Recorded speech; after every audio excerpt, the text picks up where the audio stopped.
gracias a ATDL, es un gusto estar con ustedes esta tarde. Creo que yo ya aquí como cerrando la jornada de 2 días donde seguramente han tenido un contenido espectacular y muy importante, deben estar incluso ya un poco cansados. Les prometo que trataré de hacerlo lo más ágil posible, pero se van a entretener porque son casos muy interesantes. Bueno, empecemos entonces. Como les decía Marcelo, yo tengo para compartir esta próxima media hora las mejores prácticas en Reader Revenue que proceden de un informe que hacemos en OneInfra, y pues escogimos 3 que nos parecían muy relevantes, nos parecen muy innovadoras y justamente son las que vamos a ver a partir de este momento.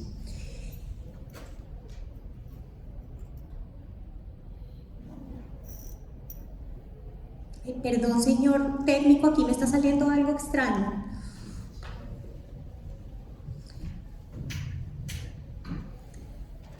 Creo que le voy a permitir, ¿verdad? No, yo voy a quedar aquí. Ok.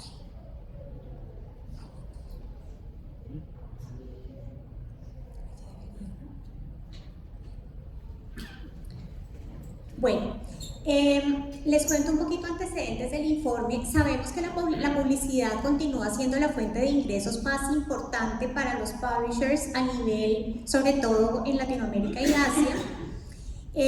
Y estos están cada vez más enfocados en incrementar el porcentaje de ingresos procedentes de nuevas fuentes, dentro de las cuales sin duda está el tema de las suscripciones, asociado pues al tema de ingresos por lector. Nosotros en OneInfra cada año estamos escribiendo casos de estudio sobre estrategias de Reader Revenue de editores grandes, editores pequeños, que sobre todo están buscando crecer su base de suscriptores, evitando también la tasa de churn. En esta edición del reporte estamos presentando 10 casos de publishers locales, nacionales, regionales y globales en 8 países y 4 continentes. En esta ocasión, por temas de tiempo, les voy a presentar 3 de ellos y los invito a que ojalá en algún momento puedan revisar el reporte completo, porque la verdad que sí son experiencias muy interesantes para revisar. Bueno, el primer caso que tenemos es un caso que se enfocó en el producto, en la calidad y en los usuarios. El caso es el del New York Times Audio, una estrategia de Reader Revenue. Revisemos un poquito los antecedentes. Para el Times, la estrategia siempre ha tenido como foco y ha estado centrada en un concepto de paquete. Para ellos ha sido muy importante ofrecer una variedad de productos que estén interconectados entre sí, más allá de lo que corresponde a las noticias.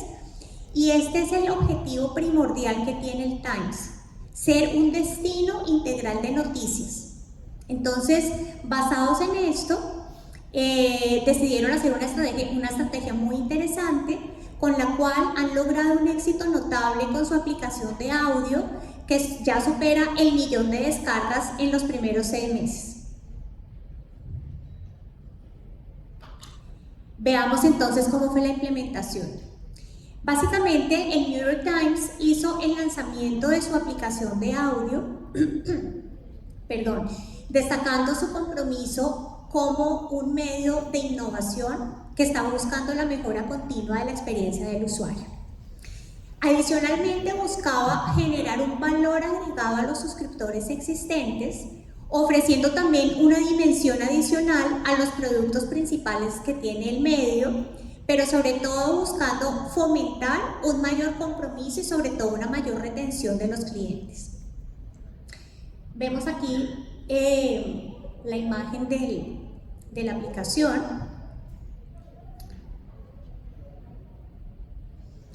Bueno, ¿qué pasó? El New York Times llegó a esta aplicación después de hacer un estudio de mercados, una investigación, para poder comprender las necesidades y preferencias de los usuarios.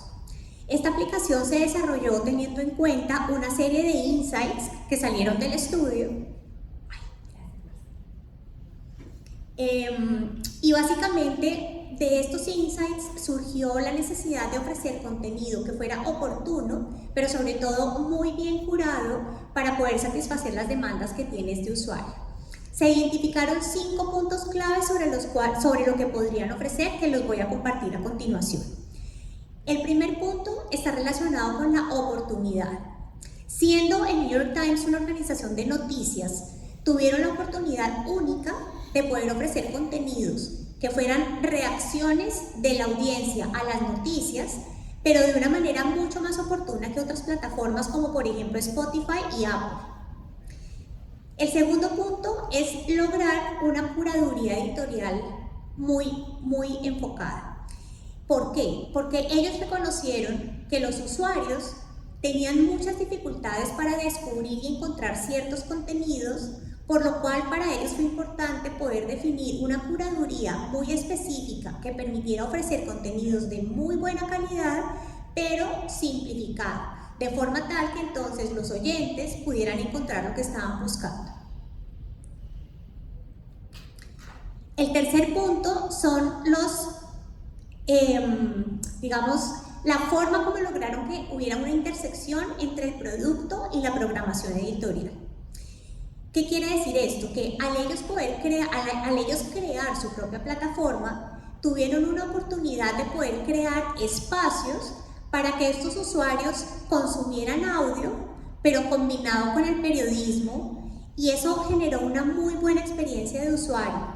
Entonces, pues por eso también la lista de reproducción diaria se convirtió en algo importante como un caso de una buena efectividad.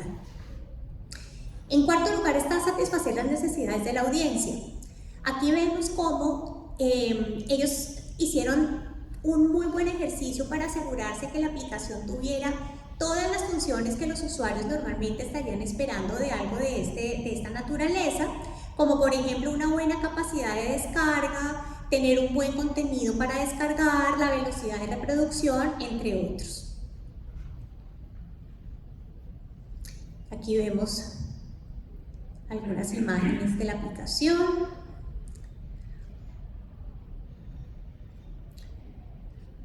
Bueno, y el quinto punto que tuvieron en cuenta fue el de la exclusividad. Para poder alcanzar una audiencia que estuviera muy conectada y que realmente se sintiera identificada con esta aplicación, el producto tenían que ofrecerlo como un beneficio que fuera exclusivo para los suscriptores, y así fue como se hizo. Y esto a la vez trajo una muy buena oportunidad de poder seguir recopilando datos detallados y poder obtener información que a la vez ayudara a tener un mejoramiento continuo que permitiera ofrecer mayor valor también a largo plazo.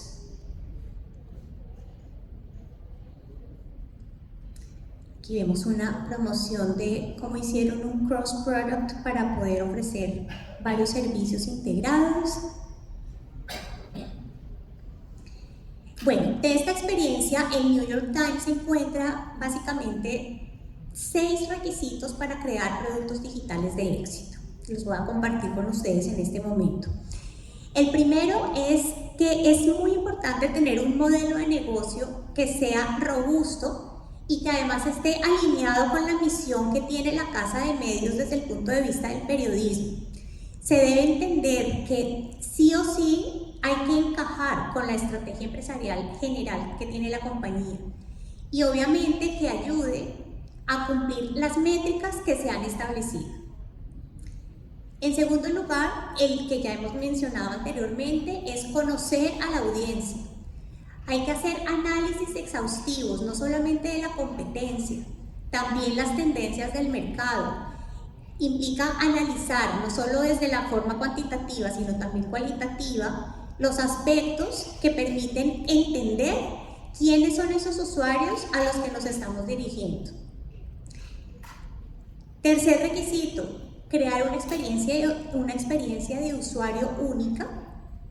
Para esto es importante poder darle foco y poder desarrollar contenido que se ajuste a las necesidades específicas de estos usuarios y construir un contenido que se convierta en algo indispensable para ellos. En cuarto lugar está entender muy bien el viaje del usuario. Hay que reconocer que incluso teniendo un muy buen producto, los usuarios no necesariamente lo van a encontrar de una manera fácil, muchas veces no lo encuentran y es necesario ayudarles a que interactúen con el producto, pero para que entiendan además cómo es que pueden descubrirlo. En quinto lugar está la estrategia clara de promoción, es decir, hay que pensar detenidamente cómo es la mejor forma de aprovechar las oportunidades que están ofreciendo las plataformas existentes y otros productos para optimizar la promoción de este nuevo producto o servicio. Por último, y no menos importante, está el trabajo en equipo multidisciplinario.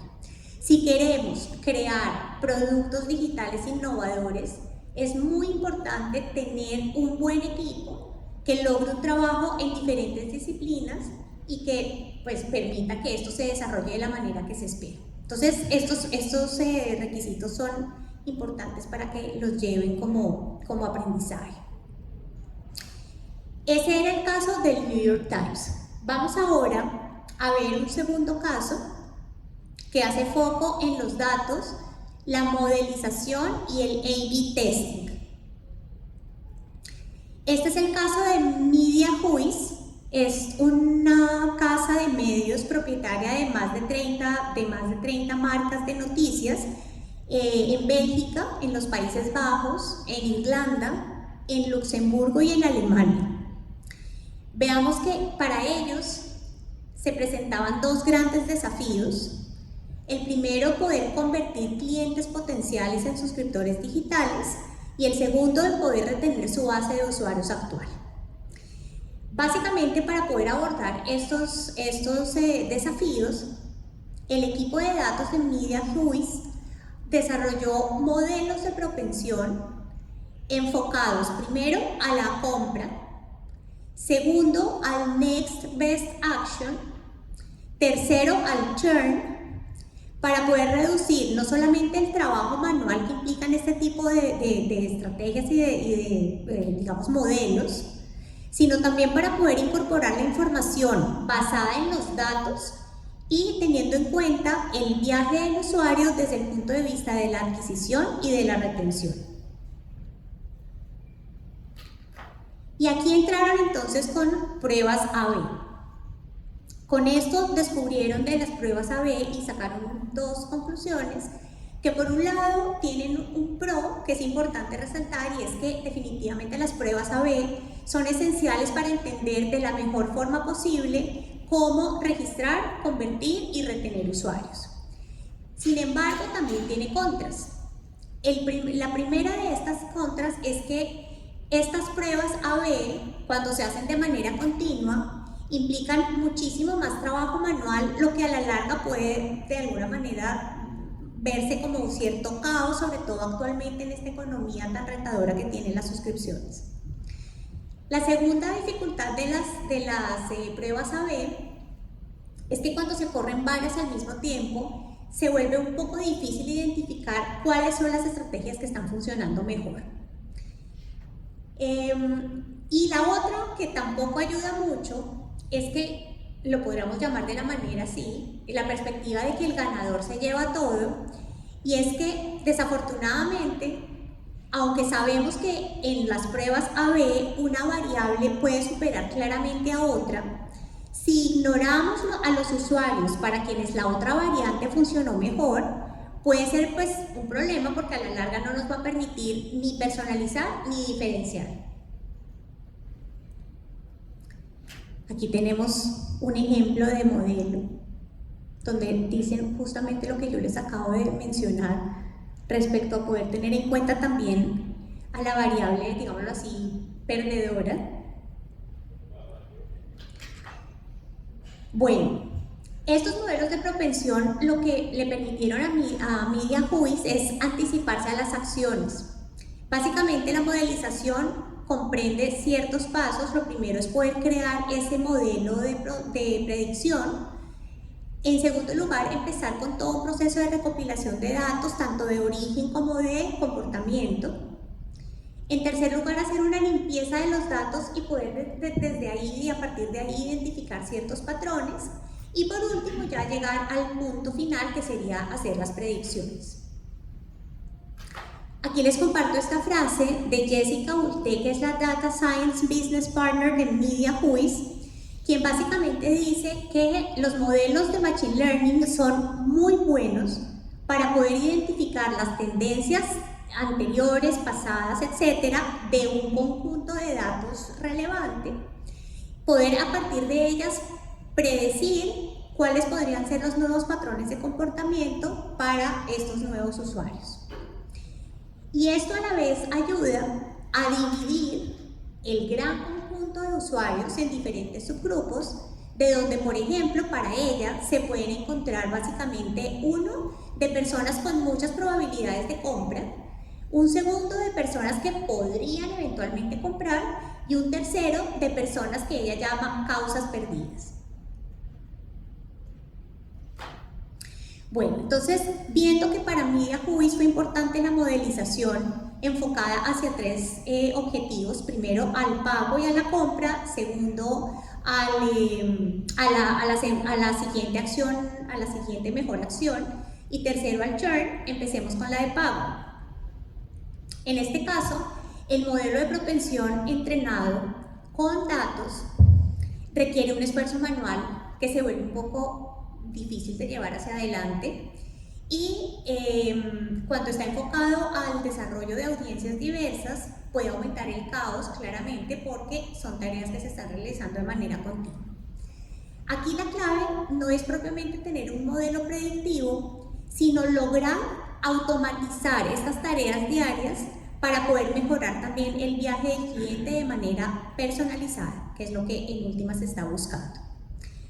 Si el modelo todavía requiere mucho trabajo manual, pruebas A/B y adicionalmente seguir utilizando estos datos para la toma de decisiones, este trabajo se podría catalogar como un data informed. Y justamente la parte buena y la clave que tuvo MediaWiz en su solución es que funcionó totalmente al contrario. Lo que trató de hacer fue no ser un data informed, sino moverse más bien a una verdadera gestión de información donde se apalancara en las pruebas basadas en los algoritmos. Entonces, así funcionaron. Bueno, en el caso del modelo para Next Best Action, aquí básicamente los pasos son los mismos iniciales de la compra. Está el tema de recoger la información, hacer la depuración de los datos, etc. Pero en este caso, los usuarios están vinculados básicamente con las campañas que han visto o con lo que con lo que han estado interactuando. Aquí hay otra cosa interesante también de MediaWiz, y es que estos datos les han permitido aprender mucho más de los viajes del usuario del pasado, anteriores, y están preparados para poder aumentar el lifetime value del cliente, pero además una forma también que encontraron excelente para aumentar el average revenue per user. Entonces, eso también creo que vale la pena resaltarlo de este caso en particular. Y el tercer modelo, que estaba orientado al churn, básicamente aquí lo que pasó fue que ayudó al equipo a poder seleccionar grupos de usuarios que les permitieran reenfocarse en términos del uso de los recursos para acercarse a quienes tenían más probabilidades de cambiar de medio y dejar un poco tranquilos a los que seguían siendo absolutamente leales y fieles. Los usuarios que mostraban una mayor propensión a cancelar recibían inmediatamente llamadas telefónicas de MediaWiz, y esto aumentó la retención en un 14.17% en solo 3 meses. Es un indicador muy importante. A los usuarios con una probabilidad media de abandono no se les llamó, se les envió un video del redactor jefe en donde básicamente lo que hacía era promocionar ciertos productos y marcas de la casa de medios, y eso aumentó la retención en un 9%. Aquí vemos esa implicación del uso de cada modelo. Bueno, ese era el caso de MediaWiz. Ahora vamos a ver el último caso que tenemos para hoy, que es el que está enfocado en datos, también en A/B testing, y en productos. Aquí vamos a hablar entonces de Financial Times. Básicamente, también como antecedentes, en el año 2011, el Financial Times inició esfuerzos para poder impulsar los ingresos tanto por los datos, la información, etcétera, como por el ingreso por lector. En 2014, la empresa trajo un Core Data Warehouse a sus instalaciones, digamos, in-house, lo que le permitió tener un control absoluto y poder tener un management absoluto sobre sus activos de data. Y en ese mismo año comenzó a desarrollar una métrica que es muy interesante porque lo que trata de medir es el compromiso de cada usuario, llamada RFB o V, que es Recency, Frequency y Volume. Esta medición ha permitido y ha sido fundamental para entender el intercambio que hay de valor entre la casa de medios y sus clientes.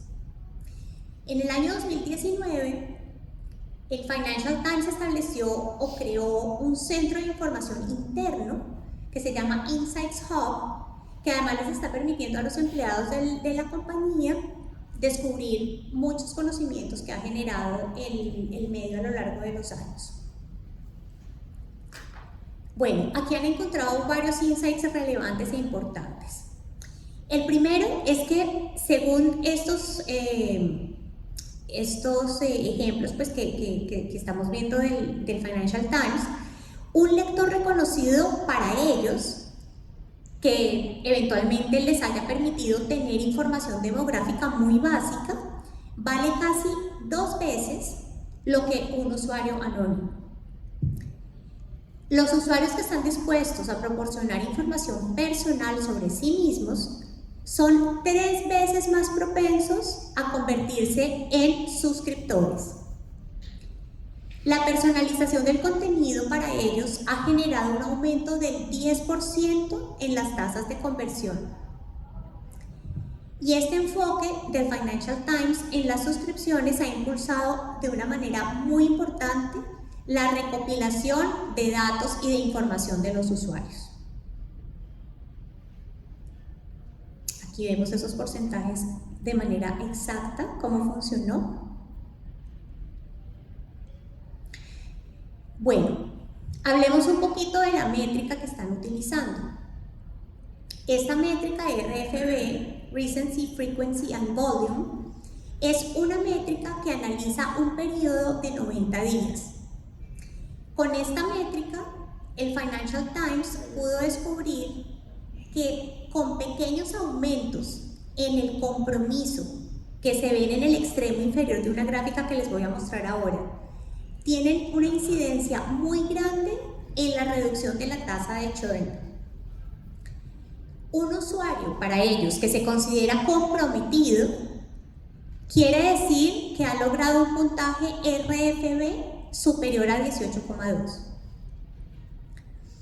El equipo de datos del Financial Times ha utilizado estas métricas para poder crear grupos de compromiso. De hecho, tienen uno muy interesante que se llama FT Fans y es su primer grupo comprometido, que además está compuesto básicamente por clientes B2C, mayormente del sector financiero y bancario, esto en el Reino Unido, que están generando el 67% de las visitas y el 73% de los clics en el sitio. Esta es la gráfica que les decía yo del RFB. Aquí ustedes ven la tasa, no sé si se ve bien porque la gráfica está un poquito como con color suave, pero esa es la tasa de cancelación y ese es el puntaje de engagement. Ok. Bueno, lo otro que han logrado con toda esta estrategia es poder crear productos para nuevas audiencias. Básicamente, aquí hay un ejemplo que es lo que han hecho con audiencias jóvenes. ellos lanzaron una aplicación que se llama ft.edit, que básicamente es una aplicación independiente, tiene una estrategia de precios bajos y ha logrado desde el lanzamiento 140.000 descargas, lo cual pues está bastante bien. También han explorado la posibilidad de ofrecer suscripciones especiales más chiquitas, más pequeñas, con boletines específicos o con algunos contenidos muy puntuales que además logren ampliar su base de audiencias. En cuanto al flujo de clientes B2B y B2C, esto se maneja realmente como un funnel muy típico, pero actualmente el Financial Times está motivando de una manera muy activa a los usuarios anónimos para que se registren y poder recopilar más datos sobre ellos. En este caso, tanto en la retención como en la adquisición han encontrado algunos aprendizajes, sobre todo que podríamos definir que algunos funcionan, algunos no tanto. Por un lado, se han dedicado a hacer una retención de suscriptores B2B a B2C. ¿Qué quiere decir esto? Que se están esforzando por retener a los suscriptores que son B2B, que de alguna manera han decidido cambiar de trabajo o que se han retirado de su actividad laboral, para convertirlos en suscriptores individuales y digamos B2C. El Financial Times tiene para esto justamente un departamento que está dedicado a la retención y a lograr el máximo engagement posible con los usuarios, porque han considerado que los esfuerzos de retención tienen 15 veces el valor de los esfuerzos de adquisición. Centrándose además también en la optimización del proceso de onboarding, todo lo que están haciendo con campañas personalizadas al final del año, etcétera, logran hacer un buen monitoreo que les permite además tener una optimización en tráficos. Adicionalmente a esto, se hace un proceso riguroso de A/B testing para mejorar la experiencia del usuario. Se han dado cuenta que aumentos significativos en conversión ha permitido pues también tener cierto crecimiento en la parte comercial, y esto pues básicamente se logra con un ajuste entre la programación editorial y lo que están esperando y necesitando los lectores. Por último, ellos nos han presentado una métrica que están usando en la redacción para poder mejorar la experiencia del usuario, a la cual han llamado Quality Read, y sobre esto vamos a ver de qué se trata. Básicamente, Quality Read es una estimación de lectura profunda.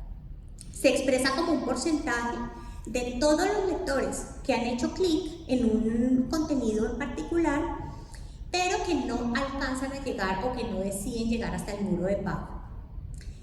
Esta métrica a la vez está complementando la de volumen, como las vistas de página para ayudar en la toma de decisiones. En cuanto a los resultados comerciales, como les decía en la del slide anterior, se ha podido vincular que el Quality Reads está netamente ligado con los resultados comerciales, porque se ha encontrado una muy importante correlación entre la conversión y entre la tasa de renovación. Entonces, este es el caso del Financial Times. Creo que con esto ya estoy cumpliendo mi tiempo y terminando con esta pequeña exposición sobre estos 3 casos de estudio. Muchísimas gracias. Muchas gracias.